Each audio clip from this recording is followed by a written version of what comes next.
to do all this. Okay, right. So formally, let's kick off the call then. So welcome everyone. Happy New Year. Happy 2025.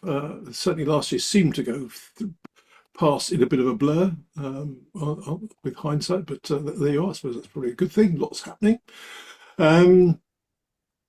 Right. Let me share my slides.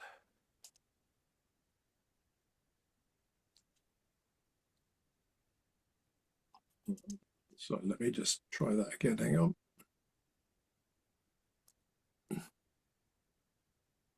Put the right slide on. Right, I will now again try and share my slides, which hopefully now you can all see. And absent a chorus of no's, I'll take that as a yes. So, right. Okay, the plan for today. In just a second, I'll hand over to Phil and Cathy to talk about the forthcoming OARC 44 meeting. And then, as always, we're, depending on time, we talk about some of the sort of recent developments over the last week or so, forthcoming events, etc. And then at the end, there should be an opportunity, I think, this week for any other business that anyone wishes to bring up. So as you saw, Phil, for anyone that's not familiar with the DNS-OARC team, is president of DNS-OARC, and Cathy, in addition to her day job at ISC, is chair of the OARC Programme Committee. I'm not sure if that's just for OARC 44 or for any OARC events this year. I think possibly the latter, but she'll tell me if I've got that wrong in a moment. And I'll share these slides afterwards, but you can find more information about the DNS-OARC organisation generally on the website. OARC 44 starts at the beginning of February in Atlanta, Georgia. It is at the Marriott Marquis in Atlanta, and is co-located with and follows immediately after NANOG 93, also at the Atlanta Marriott Marquis, so Monday through Wednesday. So the OARC meetings on the Thursday and Friday. But anyway, rather than me ramble on, let me at that point stop talking and hand over to Phil and Cathy to talk some more about, I think, Phil, possibly OARC, DNS-OARC in general, and then the sort of OARC 44 meeting in particular. So the floor is yours, jointly. Oh, thank you, Andrew. Yeah, just to do a very quick intro, just to talk a little bit about, of course, OARC 44, but provide some context around OARC in general. I mean, thanks everyone for showing up, and Happy New Year. Still, I think we can say that until the end of the month or something like that. So for those of you who are not familiar with DNS-OARC, I assume most of you have heard about us. And when I say us, it's the staff in the community. We don't usually make that distinction, but sometimes it's good to remind I represent, the staff side of DNS-OARC.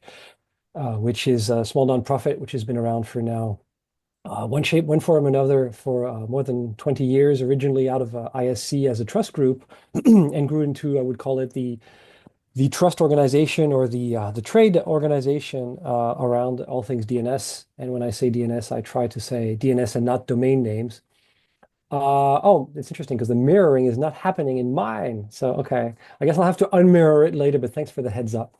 Always the shortcomings of video conference. Anyway, so OARC has been around since I think 2004, and then became an independent organization in 2008. It's a member organization, and we've got I think north of 100 members roughly. A lot of TLDs. We share a lot of members with both Center and a few other similar organizations. We do have a lot of technical members, and OARC meaning the Operations Analysis and Research Center. And OARC has got a community focus, meaning that we are running this as a nonprofit. This is for the benefit of the general public, make the DNS more robust and reliable and resilient, through proper research and operations guidance, and by running events and maintaining a community chat server and data sharing initiative that helps DNS vendors, software developers, researchers, and operators to communicate in a single forum. So we're the DNS tribe.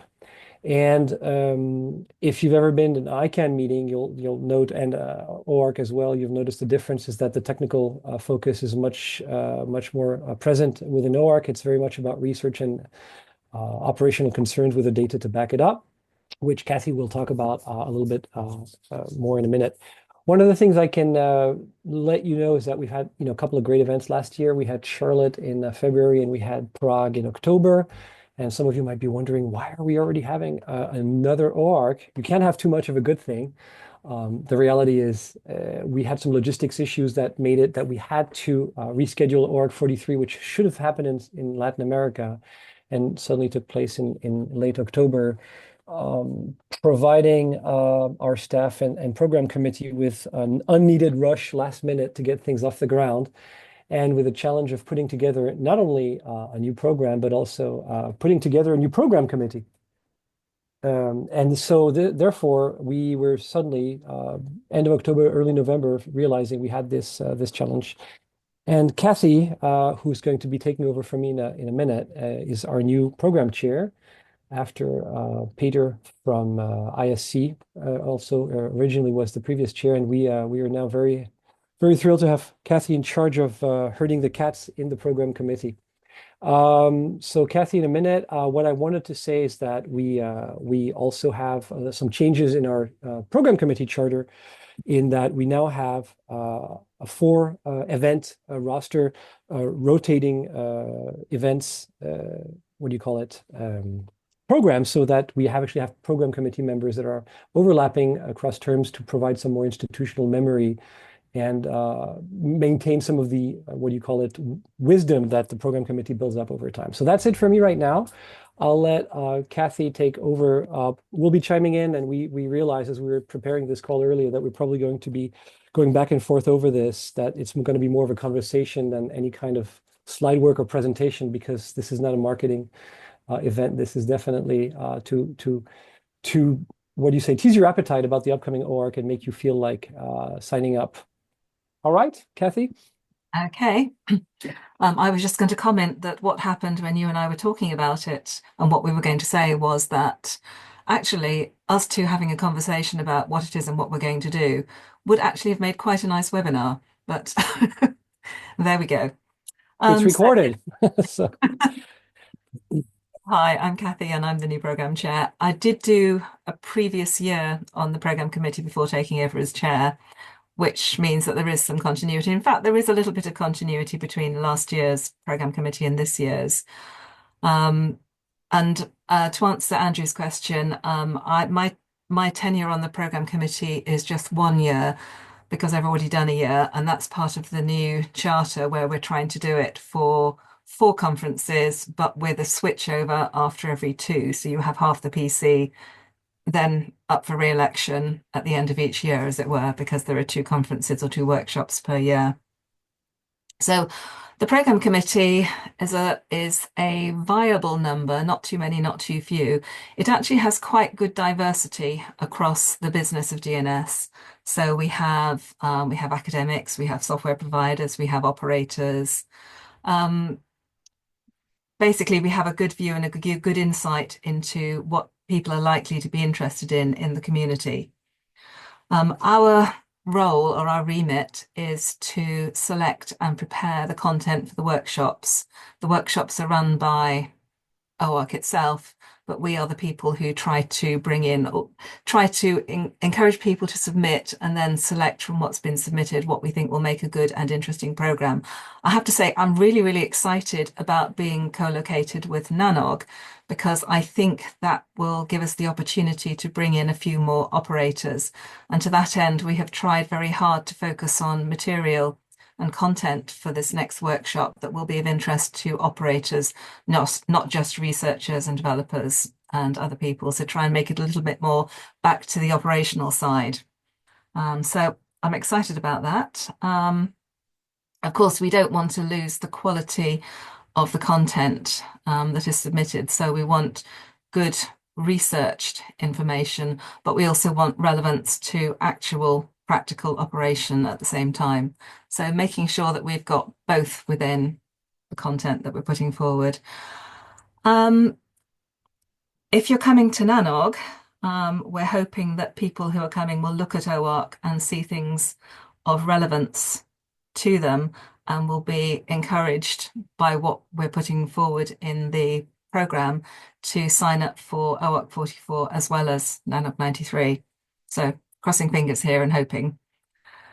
A little bit about what we apply as our criteria for selection for inclusion. So we will usually get more abstracts. We do get more abstracts submitted than we can actually accommodate in the length of the programme. And what we're looking at is not just the quality of the presentation that's being offered, but also looking at the scope of it. So we're looking at things that are, for example, of operational relevance. We're looking at things that are going to sort of get people to think, oh, this is something I really want to hear about or really need to know about.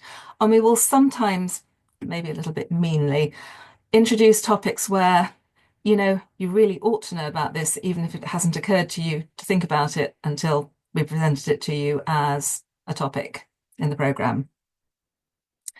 I'm just looking at the notes we made here. One of the things that Phil talked about was Phil and I talked about earlier was the OARC community. And the reasons for coming to or attending an OARC workshop are not just the material presented, but the opportunities to meet people, other people working in the field. And one of the delightful things that I found when I first started attending OARC workshops was how everybody is really nice and plays together very well. So you've got a mixture of potentially competing organizations, but you know, that's all thrown out of the window. We're all working towards the good of DNS. We're not trying to tout our own particular viewpoint on things. There may be some lively discussions. Oh goodness, yes. Lively discussion is a great thing. There is a lot of it around, but it's all towards the common good, which is so delightful. Back to the talks again. We try to avoid, well, we won't. The programme committee will not take a commercial talk.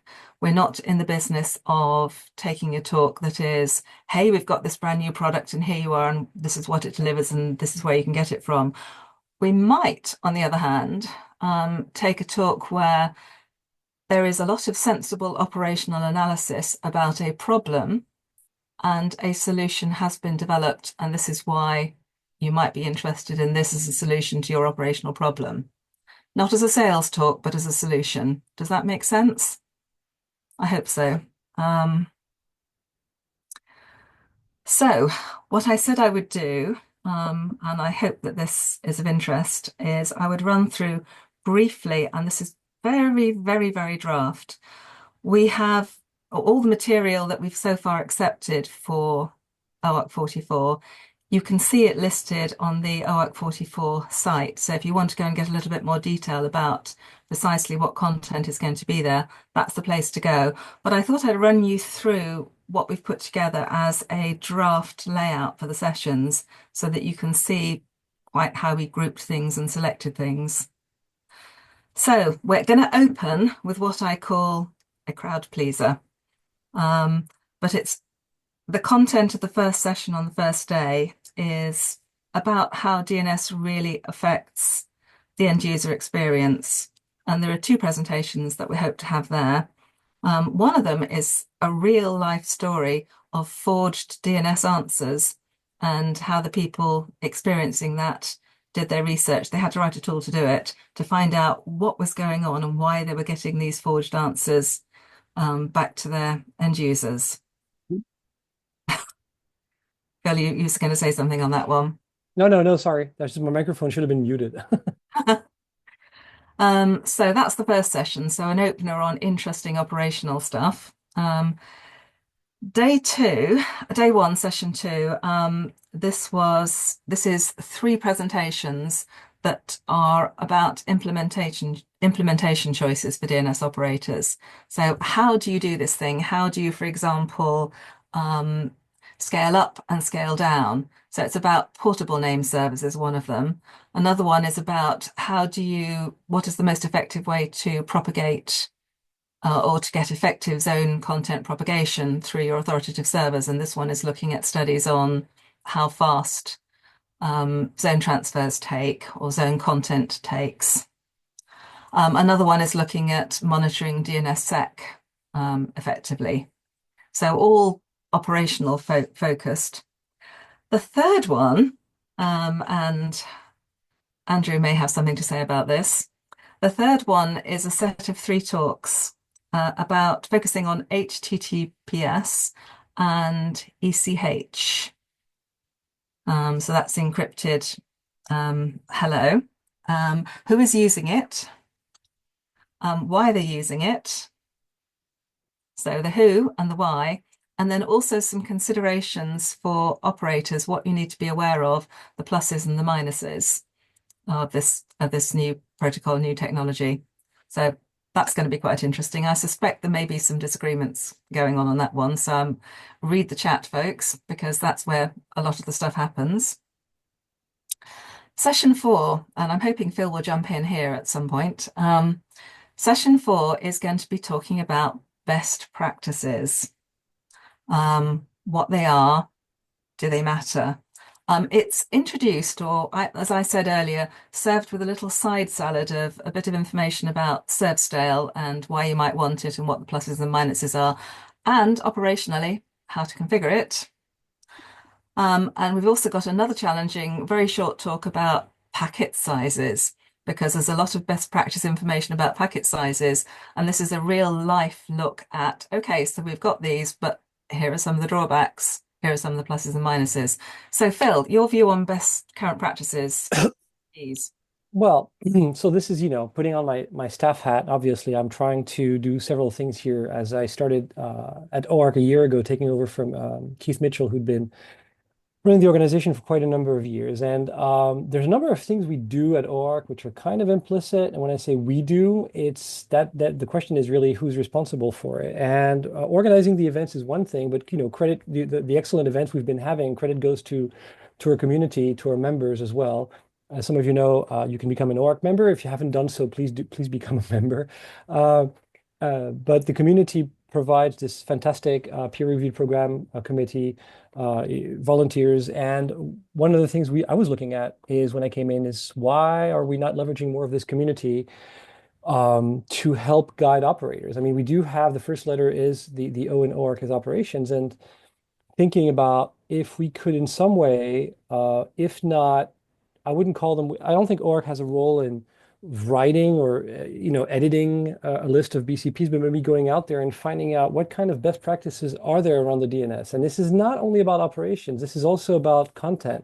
How will zone content affect DNS operations, resolvers, things like that? We see that more and more of how DNS behavior is impacted is also has to do with, say, spurious CNAMEs and of course DNSSEC issues and things like that. So I was thinking, is there a way we could bring this discussion to OARC, look at what's out there in terms of BCPs, both operational deployment software, and have some kind of discussion first, having a discussion about what's a BCP, because so some of it might be out of scope. Some of the system deployments, security and hardening, I would say, common to any platform, any system, but some of the DNS specific in terms of access control and DDoS amplification attacks happening with open resolvers, that still happens.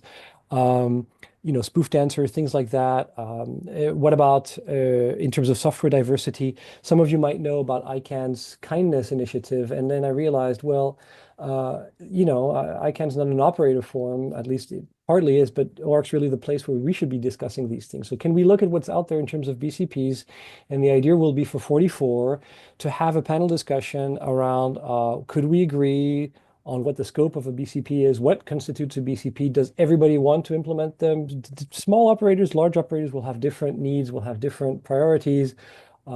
if you're running an open resolver, you obviously have the resources to do, rate limitation and control these things. If you're a small ISP, or maybe not realizing that you've got these things configured, how do you make sure they're done correctly? And then the more arcane side of DNS, because I always say DNS is fractal. The more you go into the protocol, the more you discover.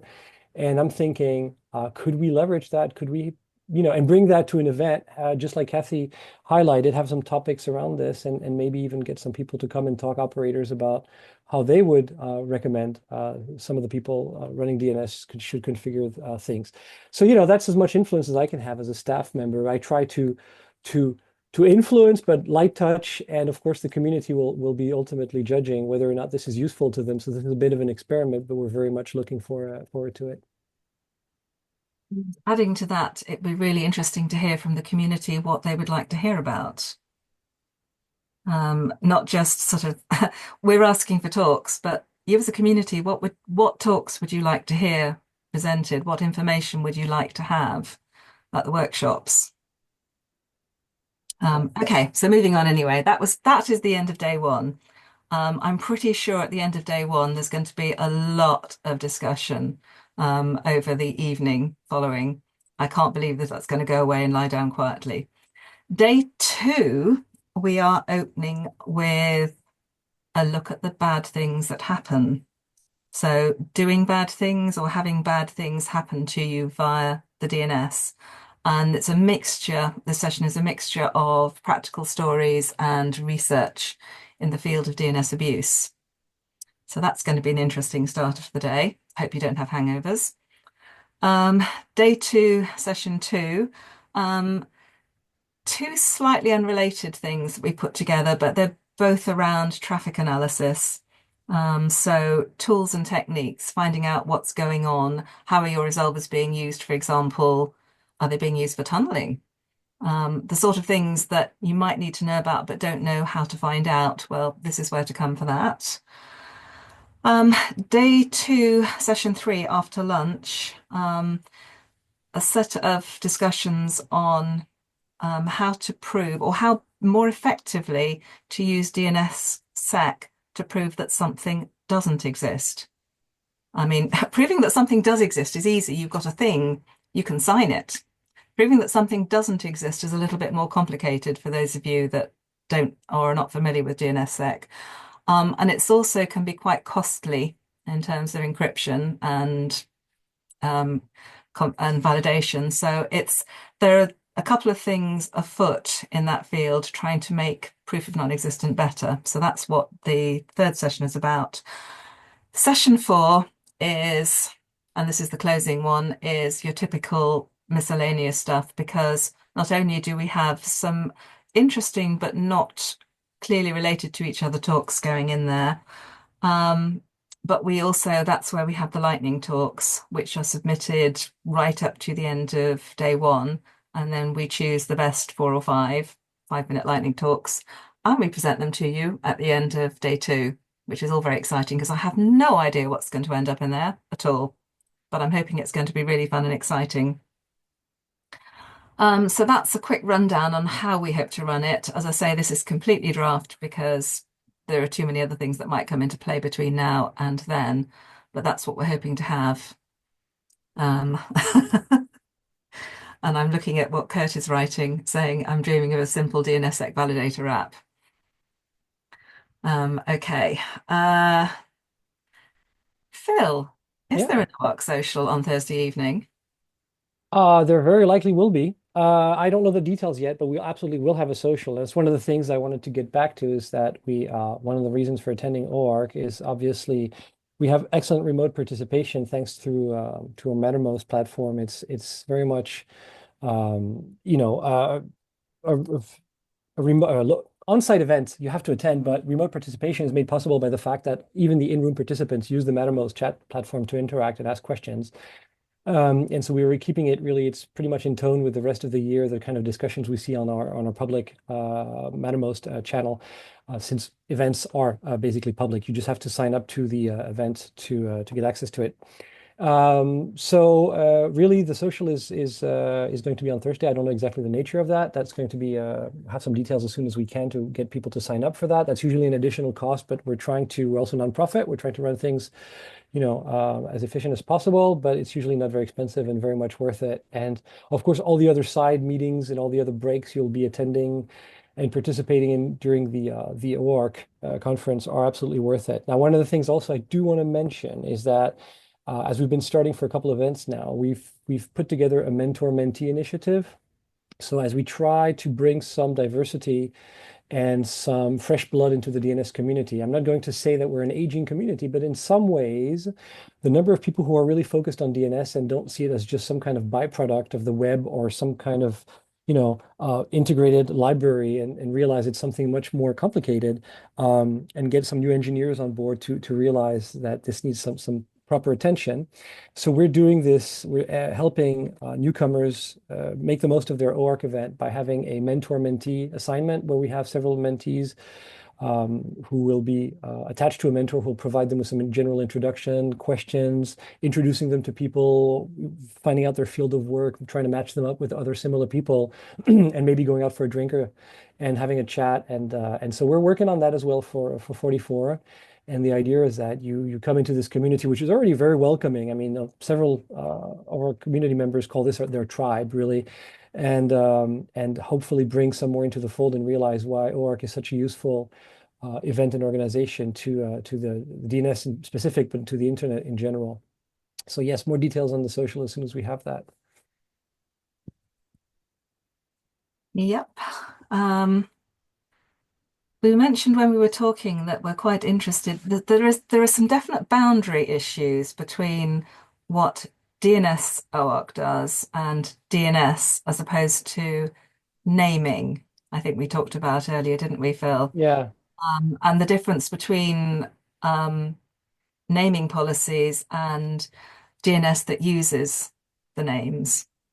But they do kind of have border issues. So it's another topic where, okay, we may or may not accept a talk because we think it's out of bounds for DNS-OARC or OARC. But we may accept something where the boundary actually is important. So there are things that registrars can do or not do, for example, that may have significant importance to operators of DNS services. And that we would quite happily take on board and would love to have more discussions with people responsible for name registration about how that affects the operation. So there are definitely grey and fuzzy areas here. Yeah, I think also it's really useful to mention, these border topics such as, secure redelegation is one where policy and technology intersect when we're finding out how we make sure that, say, we transfer a set of DNSSEC keys or not to from one operator to the other as you go across platforms. That's definitely almost more of a policy question, but there's some technical aspects that need to be solved, and from a signing perspective as well, or some zone content, how it can affect as it's being published, affect resolver operators, and things like abuse and fighting against domain abuse, even though it's not a technical problem per se, usually in terms of registration. What mechanisms does the operator community have at their hand, or what could the vendors be providing? And of course, there's some standards discussion, and then there's some implementation specific, but really, what are they looking for? What are they doing already in their own way that could be optimized? When law enforcement comes and says this should be done with it, what kind of signaling, what kind of mechanism, what kind of protocols could there be, not only registry level, but maybe at the DNS level, that could help with some of these initiatives? And this is very vague because I've done some training around these things, but I don't have a specific example here that wouldn't take too long to explain. But the idea really is we don't have enough registrars as members of OARC, to be honest. And this is an interesting paradox in that we have a lot of TLDs. 40 TLDs are members, and arguably their operations are more important than their domain sales in terms of operational stability. And registrars are a bit at the opposite of the spectrum. They're more interested in selling domains naturally, and of course they could be outsourcing the whole DNS operations, but some of them are running DNS and have these problems. So we'd love to hear from the registrars that do DNS operations and find out what are the things they're doing already that could benefit from a tighter dialogue with the operators and the software developers. when they're doing, when they're acting on these malicious domains or others, problematic. There's a lot of incident coordination happening within OARC as well.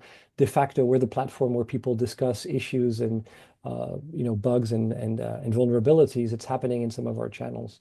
And I see there's a question. I don't know if we'll take them now or later. I don't. What's your? I don't really have a problem with taking questions now because Cathy, did you have anything else you wanted to add to our list of? But I think we would like to hear a bit more from resolver operators. That's true. We don't have enough of those as well. Really good at getting authoritative information in and researchy stuff, but actual operation stuff from resolver operators we're a little light on. True. That would true. That would be great to hear more. I mean, both in the data collection aspect of the diddle and Yes. also as members, we'd love to have more. I mean, we do have some resolver operators, obviously, but it'd be great to have them also come and talk to us. It is a bit of a touchy subject because of the data associated with it. It's very close to the user, obviously. I recall I recall very strongly, I think it must have been 10 or 11, possibly 12 years ago, there was a presentation. It was around the time that pseudo-random domain attacks were coming up. And I remember one person standing up and saying, oh, we've all been about authoritative, but now we need to think about resolvers. And yes, that has been true for since then, in fact, how resolvers can be used for bad things and the effect on the resolver operators as well. So I mean, as far as I'm concerned, I mean, I don't really think we have much more to cover. I think we've talked about all that OARC 44 is gonna offer. And I think I hope many of you will feel more interested in if you haven't already done so to join or at least sign up or join remotely. Best in person, but obviously with travel budgets the way they are these days, we're not holding our breath that we'll have an exceptional event in terms of physical participation. But with NANOG joining, I think it'll be probably a good occasion to get a lot of operators into the room. So I think, yeah, as far as I'm concerned, one thing I maybe like to add, well, our program committee I'd like to mention is much more diverse than it's been in other years. We've had a really good mix of backgrounds, both academic, software providers, operators, and some recursive operators as well. And we're really happy with that. We're really happy with the strength of our program committee and keeping the quality of the talks, at a high level. And yeah, I think that's pretty much it for now. I just want to say thanks also to Cathy for being such a good program chair so far. You've hit the ground running and you realize how much work there was in getting all those cats lined up. Cats herded and ducks lined up for a coming event, considering the short timeline with Rebecca, our administrative coordinator, 2 weeks. pushing before Christmas, please get this done. And we try to stay out of each other's way and not, overly influence the program committee's work. We do our best to just let them do their work and they come out with a stellar set of talks every time. So thank you very much, Cathy, for that. The community come up with a stellar set of talks from which we select an even more stellar set of talks. Yeah, true. At least I think that's pretty much it from our side. I don't know. I mean, there's at least one question, but besides that, there may be we have a few minutes left, and I'm sure that Andrew has some housekeeping and other announcements he may want to use some time for. Yeah. So at least thanks from us, and thanks for listening to us, and I hope I'll see you in Atlanta in 6th and 7th of February. Or is it 8th and 9th? Wait. 6th and 7th. Yes, sorry, I'm messing it up. Yes. If it's 6th or 9th, my flight's booked for long times. Well, thank you both for that. Let's see if there are any comments or questions. I don't know, Vicky, whether you wanted to come in, as you had your hand raised previously.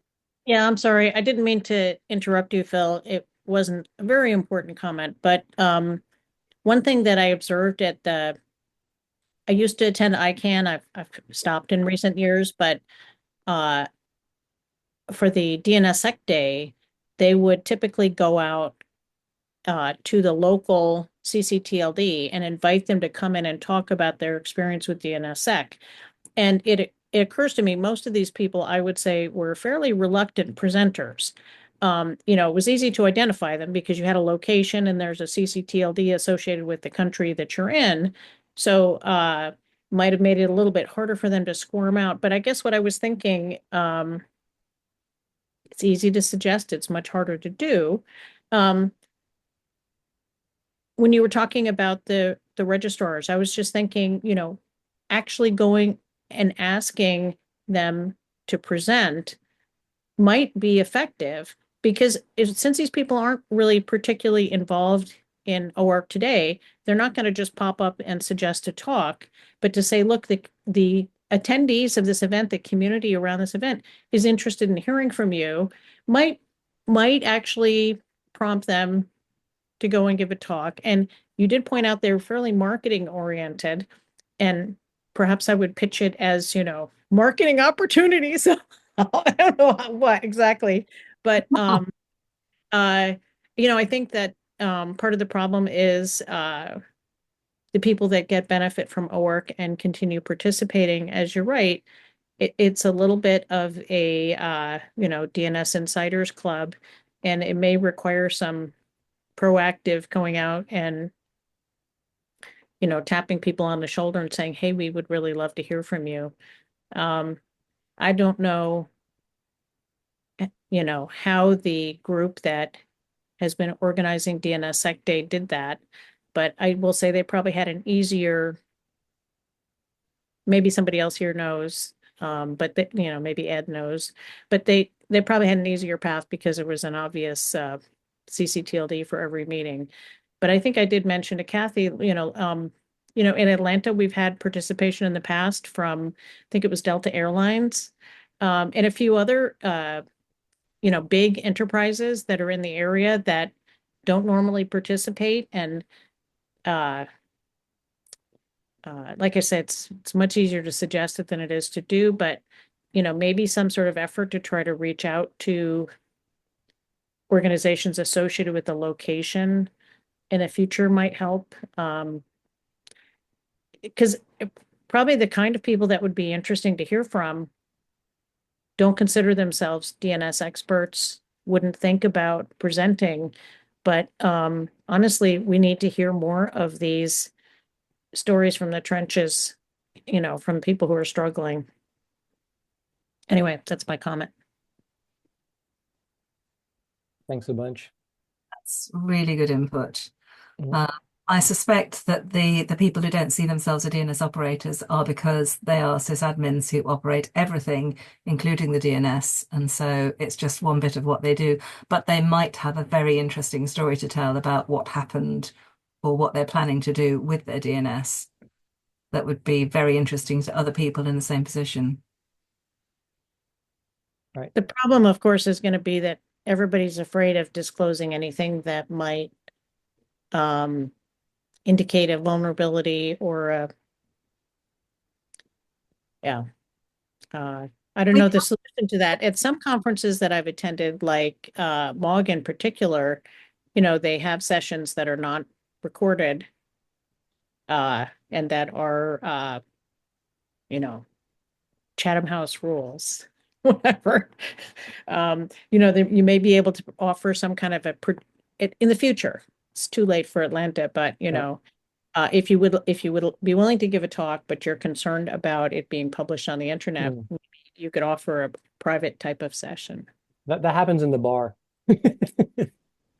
But to some extent, you're absolutely right. And we do have some members. We've also considered redoing some members, not only, but member priority meetings also for discussing these things, because there is a kind of a vetting aspect of being a member of OARC, which is different from just attending the event, where, you know, by nature of being an OARC member, you have to be vetted by the board. So there's that benefit. But to have a more general cameras off, you know, let's not disclose this to anybody. Of course, it makes it a little bit more difficult about how the program committee would, you know, we'd have to have a discussion with the program committee, how they would have those talks submitted, embargoed, or whatever. I don't know. I really can't pretend to even think about it. But this is, you know, something I'll keep in mind. The other thing about talking to local industry giants, I mean, there are several ones in Atlanta. We can say, which is not not exactly the same thing. We can say we've been talking with Georgia Tech as well to try and find out if they have some interesting research around the DNS. I know Cathy had some dialogue with them, and one of our staff was working on this. I don't know if that's panned out so much because I think people are also a little bit shy, and there's also this thing about, you know, presenting preliminary research when it's not ready, and you're right about poking people to talk in front of an audience if they don't really feel, you know, how's this going to be used? Am I going to is somebody going to poach my research, or is this going to get me and my boss to fire me because I talked about this issue, or this kind of stuff. So obviously there's some barriers to be crossed here that we have to figure out how to engage to the different types of presenters. Cathy, you have a comment? Yeah. Equally, I mean, not just presenting, we're encouraging people to attend. So the young researchers, they might not want to present their research, but hey, there's this big community of DNS interested people they might like to develop relationships with and network with. Similarly, the local organizations whose operators do also run the DNS, here's an opportunity to, again, work with the community, even if you're not going to present. Right. So anyway, all useful comments and super useful, making notes on this because obviously we do have some constraints about the nature of the program because it's a public event. So it's not like, but we can definitely try to consider having some different kind of sessions where where the thing won't be streamed or not recorded or something like that. And there could also be some more informal roundtable sessions, which we've had in the past, where people would get together and discuss some more thorny issues that they didn't necessarily want to necessarily present on, but cover some ground about some common issues that people wanted to solve. Hey, just since I brought up the idea of closed sessions, I just want to say I frequently go and search in the archives of past OARC presentations. And so I'm totally in favor of your keeping those online, and I very much appreciate it. So I'm not pushing for closed sessions. I was just thinking if that's an issue, it's a possibility because those archives of 2019, somebody presented this at OARC, are super useful. That's thanks for saying that. And I mean, I remember Dwayne Wessels at VeriSign saying, wouldn't it be great if we had a bibliography of everything that's ever been presented at OARC with or without a paper, so he could stop answering the same questions over and over again about things he presented 10 years ago. I said that's a very good suggestion. I was going to say on the private material and people being embarrassed to present the things that did go wrong because of vulnerabilities, there is now developing a sense of openness where, especially if you're an organization and something really bad happened and everyone wants to know what actually did happen, you have to publicly say this happened and here's how we dealt with it. So if you have dealt with the thing that happened and so you're no longer vulnerable, I don't get that there is a problem with saying this happened and we fixed it publicly, because that's the way people are starting to operate now. A bad thing happened, we made a mistake, and this is how we recovered from it.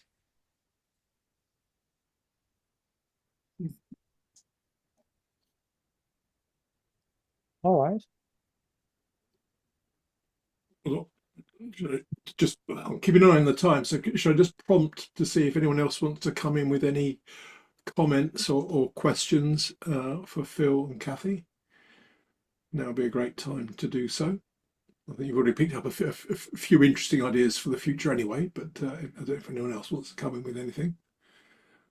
So whilst you're thinking, I was just reminiscing that at the last meeting in the US in Charlotte, I think that Phil, I think you mentioned about the community, and I do recall that people sort of harnessed the fact people were going to be together in the same venue, and took the day out beforehand to have a day-long sort of discussion about DELEG. I think it was the first proper discussion immediately after the hackathon at the ITF to start to sort of flesh out the idea. Put some more sort of detail on the bone. So that was a good use of the community. Sort of gathered around the OARC meeting. It wasn't part of it, but just taking advantage of the fact people were all in Charlotte anyway. So that was a good thing to see that happening. That's right. I mean, and this is happening on the Mattermost server where people, operators and researchers and developers will sometimes say we need a private channel to work on this issue in common, because this is also one of the benefits of being both an OARC member, but being on the chat platform. If you don't already know it, I mean, it's open for everybody. I'm just putting the URL out there. And with 700 people and a couple hundred active at any point on the public side, being able to coordinate, various disclosure issues or vulnerability coordination efforts. And we don't advertise that necessarily, but it happens because the community makes use of it. And the same way we've had meetings like DELEG in Charlotte, and we are sometimes asked, could we have a room for ourselves to discuss this issue ahead of time? And then we try and figure it out with a venue if that's a possibility. Either that, or as I said, sometimes, half jokingly, sometimes the bar is a good option, but people being in the same venue, and this is also the strength of the OARC events, is everybody in the same room. And definitely, I think one of the value-added things about being a part of OARC is not only the community and or as a member is simply being present, because not only is it a way to stay relevant operationally, technically, to keep the pulse on what's happening with the finger on the pulse of the DNS, but also it's a recruitment pipeline for many people. It's a way to meet new colleagues they didn't know they had a career ahead of them in DNS.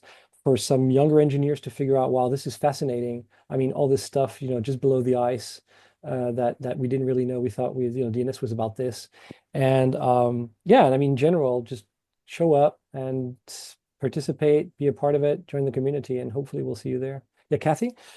I was going to say, I'm actually taking off my OARC hat now. I'm not going to remove my background, it's too complicated. Putting on my ISC hat and saying one of the absolute delights of going to an OARC is I get to meet people who are using the software that we produce. And I get to hear back real time what they like and don't like, or what problems they've got with it, or what they would wish from. So from a user's point of view, it is also your opportunity to meet the people who make the software. Not just us, but the other software providers as well. So there's a lot of relationship things where there is a relationship, but you get to meet the people in person and talk about things real time with people in the community. It's great. Right, OARC hat back on again. Fantastic. Right, well, I'm conscious of the time, and let's. I think we just use the last sort of 10 minutes for a couple of other things. So thank you for that. Hopefully that's whetted people's appetites for the OARC meeting. As we mentioned at the start, I'll just share my slide again.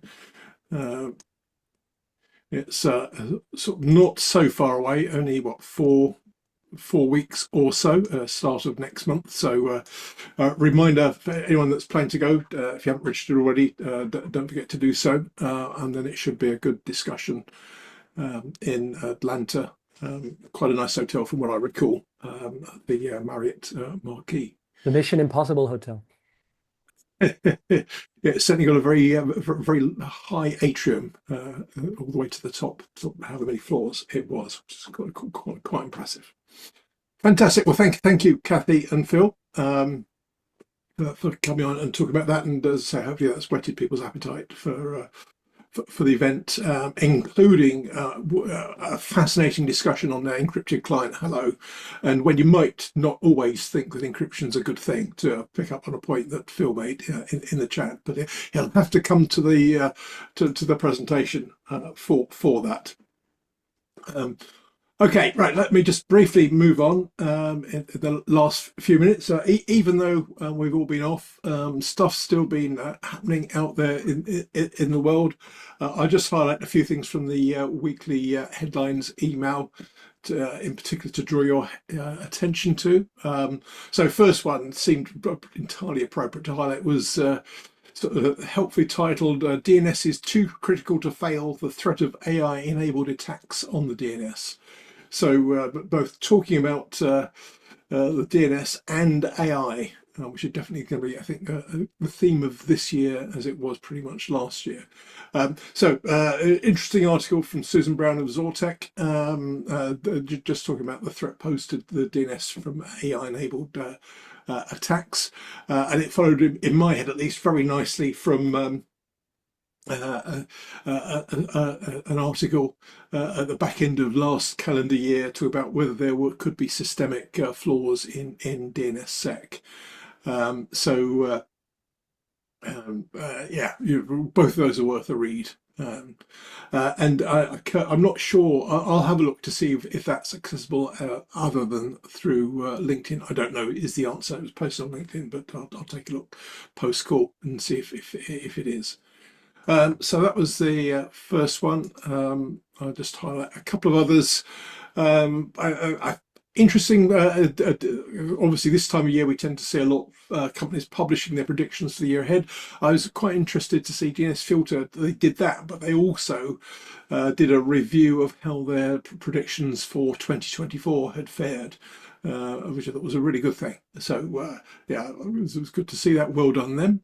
And then the last one from the sort of headlines that really caught my eye, but not so much in a good way. There's a development called Curl Impersonate, which is basically an enhanced version of curl for some definitions of enhanced, that makes it easy to mimic the behavior of browsers, so you can sort of do things which were with content which was essentially designed to not allow scraping, etc. But you can pretend to be a browser even though it's a script that you're running.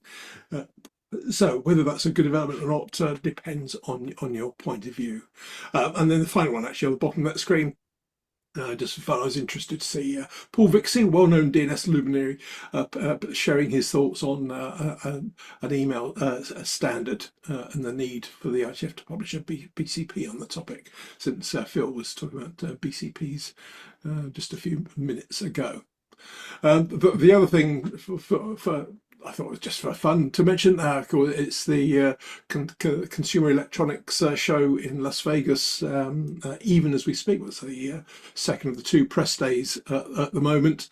So that's where you find all the fun stuff that's coming out on the electronic side. I've got a few links there. One fun thing, apparently, rumoured to be a new Lenovo laptop with a rollable display being announced tomorrow. Which you get a standard size display, but it can expand upwards by pressing a button or pulling it or something. So that was quite interesting. But there'd be a whole load of other really fascinating things. A lot of the themes seem to be around extended reality, health tech, autonomous transportation, electric vehicles, as well as AI in pretty much everything. So if you don't like AI, you're going to find it a depressing year, I think, this year. But yeah, you're right. That is a bit of a stretch from DNS. Just picking up on Kurt's comment in the chat. And then there's a whole bunch of other things, other topics that caught my eye, which are sort of too numerous to mention. So we'll skip over those. But yeah, I found them interesting for various reasons. In terms for deadlines that are coming up, there's quite a lot at the moment, including if you want to present at NANOG. The deadline is today, actually, so you've got till probably around midnight tonight, what for one US time zone, I would imagine, to put your presentation proposals in. Various other bits and pieces, not least of which for the next Internet Governance Forum meeting taking place in mid-year. You've got a deadline of the 12th of January to put forward any themes you think should be covered there. And then the one at the bottom of the screen, the European Commission have extended the deadline on the consultation on internet governance until the 14th. It was originally going to be the end of 2024. They pushed it back to middle of this month. And then, yeah, there's various other deadlines coming up, but those were some of the most immediate ones. We've got a whole load of events over the next few months, including those that we mentioned and a few others. Also some ICANN training at various times. The next one is on the DNS ecosystem on the 23rd.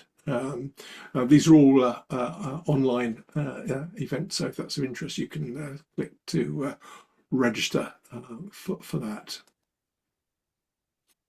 And then on the call next week, we'll be talking about sort of DNS hackathon that's scheduled to take place in a few months' time in Copenhagen. I mental block for a second there, so that's coming up. So we'll talk some more about that next week, and various other things coming up over the next couple of months or so. I should say, of course, which I forgot to say at the start, which is very rude for me. Thank you to our sponsors, who should say, particularly Phil's on the call, DNS-OARC, for sponsoring this call, which is much appreciated. And at that point, let me stop sharing and see if anyone has any other business in the remaining 3 minutes, roughly, of the call. And if you do, just unmute and talk, or put something in the chat, or raise your virtual hand, whichever your preference. Just see if anyone starts typing or unmutes. Now's a good chance to do. Just jump in if there's anything else you want to sort of talk about or share. It's in Stockholm. Thank you, Phil. He's great. So that's the hackathon. It's Stockholm, not could have been Copenhagen. It's in that general area, but don't book flights to Copenhagen. Otherwise, you've got complicated travel arrangements to go to Stockholm instead. The other, yes, indeed, the other Copenhagen. Okay. Can't see anyone else typing at the moment. No one else has, I don't think, come off mute to jump in. So no other takers. In which case, right. Well, let's give you back about 60 seconds. So thank you again, Cathy and Phil, for giving us a heads up what's coming our way in a few weeks' time, which will be fantastic. Good to be in Atlanta again for a few days. Hope you have a fantastic week, everyone. And it's not the hardest week. It can be quite tough going, but hopefully it's not too challenging for you. The first week back for most of us from the holidays. So have a fantastic week and look forward to catching up again this time next week to talk about the DNS Hackathon in Stockholm, the new Copenhagen, as it's now going to be called. So see you then. Bye, everyone. Speak to you in a week's time. Thank you. Thank you. Goodbye.